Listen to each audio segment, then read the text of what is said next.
and welcome inside the studios of WTHR here downtown Indianapolis. We just got back from Gainbridge Fieldhouse where Purdue fell to Michigan in the Big Ten Tournament quarterfinals, 86-68. Purdue no longer in the Big Ten Tournament, now having lost 6 of its last 9 games heading into the NCAA Tournament. It just wasn't Purdue's day in this one. Shot 35% from the floor, get this 7 of 22 from three-point land. That's just not going to get it done against this talented team like Michigan. We caught up with Purdue players and, of course, head coach Matt Painter after this one as they recap this game, what went wrong, and look ahead to the NCAA Tournament.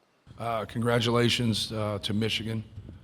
I thought they played a good game, and just on both ends, I thought they were better than us. I thought for us, you know, our inability to make shots, not produce good shots. I thought we got really good shots the whole night. If you look at our turnovers, we didn't have a lot of turnovers. I thought our effort on the glass was good. We had 14 offensive rebounds, but we just had to convert. You know, the guys to the right of me have carried us, and along with Fletch and all of our guys, we've been a good offensive team this year, and we need some makes to feel good about it and set our defense. And when you're missing 2/3 of your shots, which is not ideal for us, but we got, Braden in position, TK in position, and it just didn't go down tonight. And it just was not our night. And you got to watch film, look at things, but when you're putting the ball in the right people's hands and they're getting quality shots, and that's what the defense is giving you, you just got to stick with it. And for us to win this game tonight, we had to be better on the defensive end, and we weren't. And but all season, our defense is better when we're making shots because they're going against a set defense. They got us in transition earlier in the game. I thought we were very, very fortunate to be in the position we were at halftime. Very fortunate. And so, hey, let's take this opportunity here, and we get quality shots right away, and they don't go down in the second half, and then we get behind double digits, and then we never really recovered from there. We never could get a series of stops and, get a series of scores right there and get on a run to really get the game back to a 1 or 2 possession game. But like I said before, they have a good team, they have good pieces, and they were better than us today. Questions for the student athletes, please raise your hand. We'll get a mic to you right away. Right here, Mike. Mike Carmen, goldenblack.com. For Braden and Trey, is it just as simple as that you had the looks, they just were not going down tonight? Trey, we'll start with you. I think so, yeah. Braden? I thought we had a lot of open shots. Just got to figure it out. And if the shots aren't falling, we got to figure out a different way to win. And I think we didn't do that defensively tonight. But here on out, we got to figure that out. We got to figure out a different way to win. Questions, please. Angela, right here. Sorry, guys, down here. For both of you, what was the mood like in that locker room after this game? I was there when you guys walked in. It was very quiet. Braden, we'll start with you. Yeah, obviously, we're all upset with ourselves because we're better shooters than what we showed tonight. And, when you're competing your butt off and shots aren't falling, it sucks. And especially when they're good shots, it's not like we're taking bad shots out there. So all good shots, and shots just weren't falling. So, obviously we're quiet and just trying to figure it out. And we obviously have a week here to figure some stuff out and get on the right track. So, Trey? Yeah, really just reiterate what Braden said there. Questions, please. Right here. Braden, after a kind of a tough end to the season here, losing 6 of the last 9, like you said, you got a week. How do you hit the reset button here in this next week before you prepare for March Madness? Yeah, just having fun and understanding the meaning of this game and flushing everything in the past. It's in the past for a reason. So I think just for us, just regroup, focus back up, get in the gym, get shots up, and trust ourselves. And I think if we do that, then we'll be just fine because, like I said, we're shooting great shots, and it's not like they're all bad shots at all. I don't even think we maybe took a bad shot, to be honest. So I think just sticking with that and understanding shots are coming our way. Questions, please. Angela? Trey, you seem very frustrated. What are you most frustrated about with the way this game went down tonight? I'm just frustrated that some of the shots didn't fall. I just felt like you take great looks, you get great looks, and then they just don't fall. It's so frustrating, the amount of work that I put in for them not to fall. And then this was a big game for me. I'm just, it's one of those things where you wish you could play the game over again. And no doubt that I don't know if we'll play Michigan again, but that'll be a big game next year for me because I just really wanted this one. Anything else? Thanks, guys. Right here in front for Coach. All right, back here. Okay. Matt, right here in the corner, Steve Strimming, XL Sports. One of the things that you talked about, and I heard, was Trey Donaldson. You thought he was really underrated and how he was going to attack you. Right. Did that happen? Yeah, I thought, across the board, we had to do a better job of keeping the ball out of the paint, especially when Danny Wolf's navigating things and Donaldson's navigating. So I don't think it was any one player from them. I thought they collectively did a good job of breaking us down and getting the ball where they needed to get the ball. And we had to do a better job of keeping it out of the paint. I know I'm a broken record in that area, but they got us in transition a little bit early. I know that the total points there aren't extreme, but it's we had to do a better job of start with in the game. We get off to a 6-0 run, they go on a 10-0 run, and you're just trying to get traction, right? You're just trying to get some momentum, and we never quite could do that. But no, they're a good team. Trey Donaldson's a good player. Burnett didn't have a lot of opportunities in terms of shooting, but they were just solid. When you just look at Reuben Jones goes 2 for 2, Roddy Gale goes 3 for 5, Will Cheddar goes 3 for 5, Kaysen struggled a little bit shooting, but Danny Wolf 7 for 10, Golden's 5 for 11, Donaldson's 5 for 11. Everybody contributed. Everybody was just solid, and their decision making and obviously their assist turnover ratio was very good. We're not going to have a great assist turnover ratio when we don't make shots, and that was a thing for us is stay process based, get good shots, and stick with that. Because normally when we get those shots, we shoot at a pretty high clip. We had a good field goal percentage. We had the best field goal percentage in the league. We had the best three-point field goal percentage in the league. And then once Trey is making those plays, Braden's making those plays, now you get an adjustment from people. And now once you get an adjustment and they're playing in drop, now we can open up some things for other guys. And tonight that didn't happen. We got quality shots and they just stuck with it. And we got to keep going to the well, right? We got to keep going to get those quality shots, which we did. We just didn't convert those. But give them credit. They were better than us today. They did some good things, and those guys did a great job of breaking us down. Right here. Matt, what happened when Fletcher fell out of bounds and came out of the game? I know you inserted him back in, but then pulled him back out. And have you heard an update on him since? Yeah, he hurt his elbow. And so, that was, I was just kind of asking, I didn't want to put him back in. I didn't want him to further injure something or whatever. But our trainer said, he didn't think that was, possible. He wanted to go back in. And so, but I didn't see the play. I know he was saving the basketball and fell on it funny. But he didn't really know how it happened either. But it seemed like it was just on him landing, trying to save the basketball, he hurt his elbow. Right here. Casey Bartley, Boiler Upload. Matt, it's been a lot of losing for guys who aren't used to it. Right. How do you find the balance between being justified of being frustrated with their performance, but also getting positive again? Yeah, the one thing is for us, we split it, right? We always talk offense and defense. We have to be better defensively. We have to be a better defensive team. And at times it's doing our job and being consistent. Then at other times it's when it gets to a certain point, we don't have great rim protection, so we can't let it get there. And I know I talk about that a lot, but I think that's part of the frustration. I'll also talk about when guys shoot the basketball well, they feel better about themselves. They play better on the other end and stuff. And I think you kind of saw some of that frustration mount, here, when we have struggled offensively, it's affected our defense, which in the first place, we're not a defensive juggernaut, right? And we got to do a better job, of that, and just being able to grind it. That's why the USC game for us was a good win. It was a grinder, and anytime we get in those situations and kind of fight our energy. Like, we bring energy when we make shots. Well, you're not always going to make shots. And so that's what we've always pushed on this whole season. It's like, we got to have great energy. We got to stay with it no matter if the ball's going in or not. But you can see where, it hurts us from time to time. Right here. Matt, they're 4 of 15 from 3 at halftime. I think all 4 of those were like deep, tough shots. Yeah. Did that change the dynamic of this game at all as far as what you're talking about? Then trying to defend the post off of that, because I know that's been an issue in the past.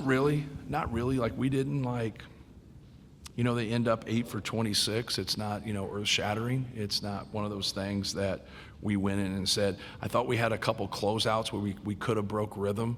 When a couple guys that don't normally make them, and then you still contest, like, you're living with that. Like, I thought we had a couple times with Donaldson where we had to do a better job closing out to him. Just the guys that, him and Namari Burnett are the most consistent three-point shooters and the highest volume, in terms of the guys that start. But, yeah, it wasn't, that wasn't earth-shattering, in terms of what hurt us. It was kind of really the combination of everything, right? Their ability to navigate inside, their ability to make enough threes, and we just got to do a better job adjusting and containing the ball. Got to do a much better job, not letting it get to the middle, not letting it get to the paint, and then making people score over us, but also trying to break their rhythm too, not letting something be fluid. Right here. Matt, Dustin Schutte, Sports Illustrated, Purdue. I know you guys want to win in here and in the Big Ten Tournament, right? But how much of this in a format where you got to play day after day is just staying process-based, keeping guys in their routine, as opposed to the end result, knowing you've got March Madness ahead? Right. Yeah, it's a great point. We go round and round. A lot of times really experienced coaches will talk about it. Guys that have been in like the same league for 20, 30 years, and they talk about all the different years they bailed out of something early and they played better, and vice versa, right? And then sometimes it doesn't matter.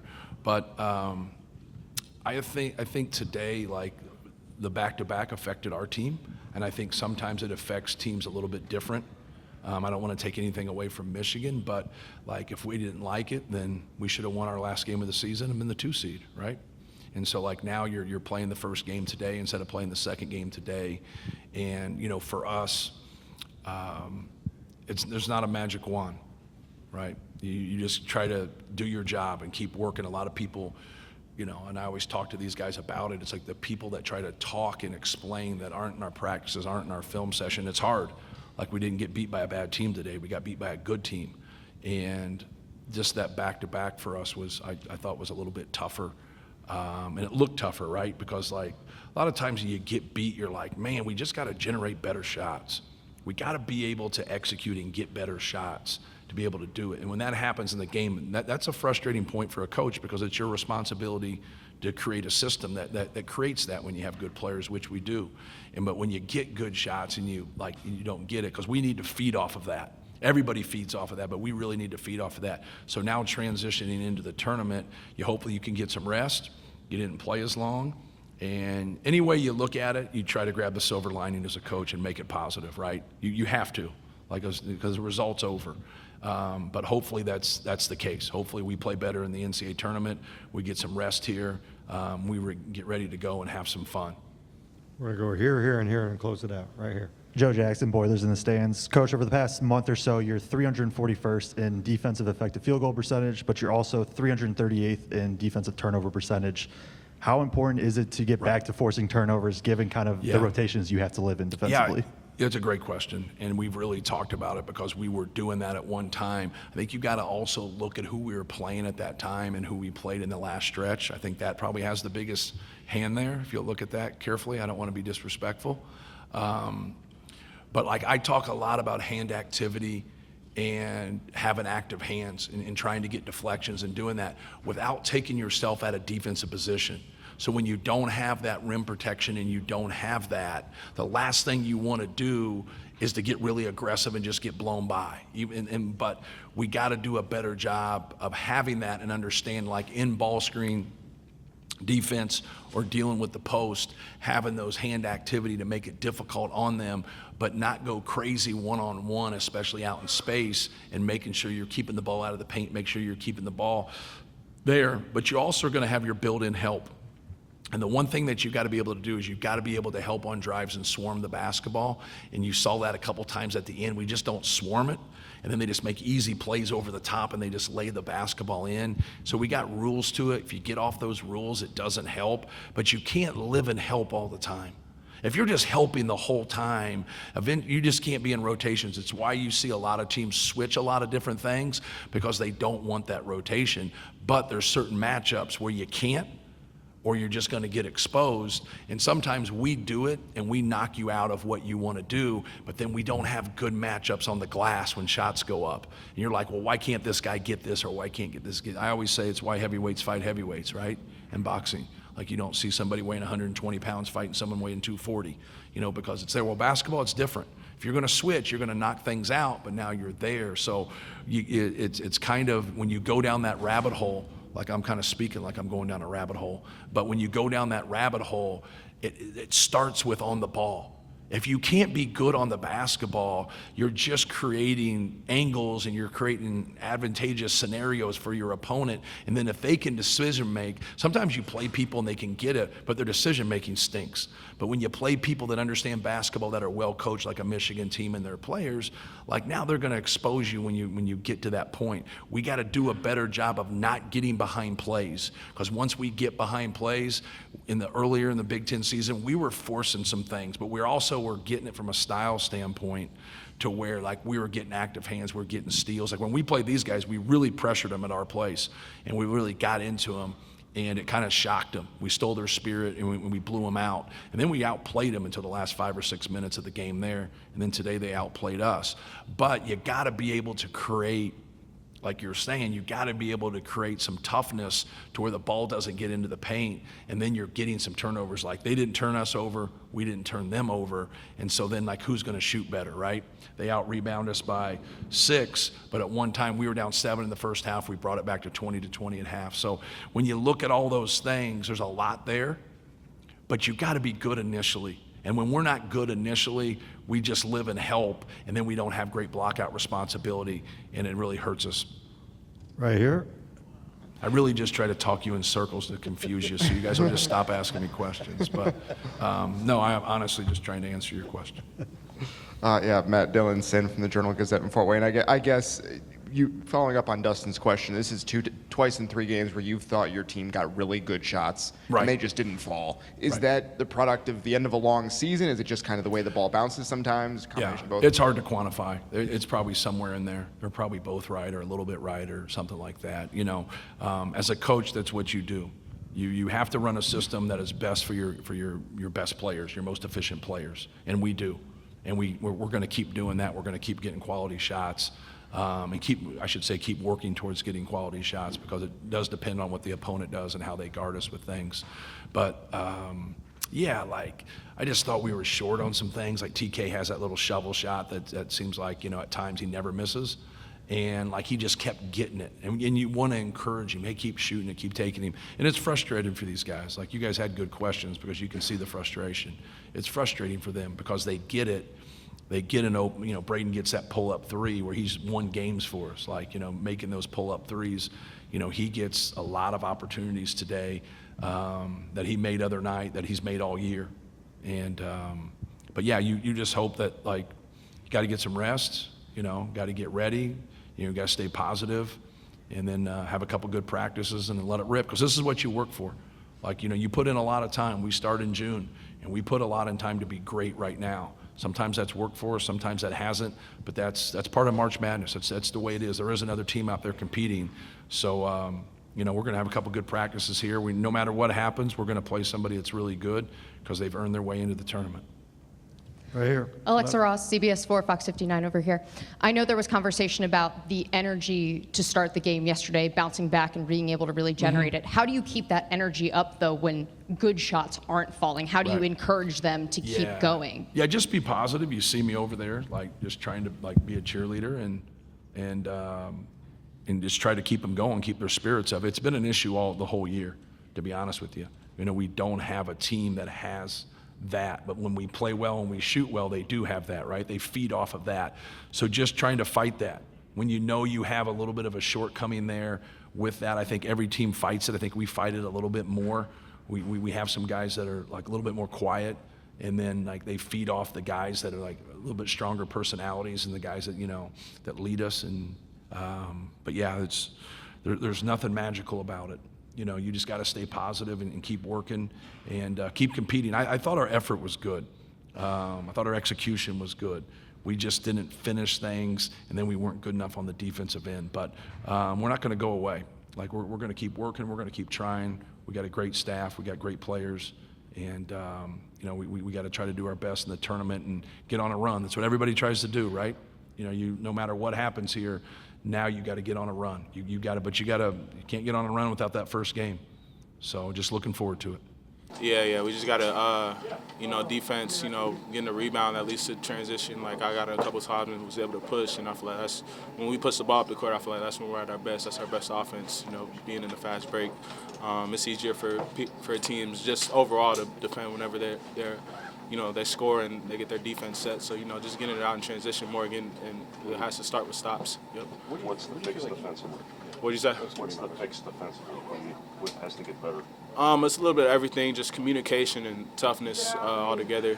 I feel like there was a couple of times where we could have got some rebounds, and we just got out hustled. We got to box out better.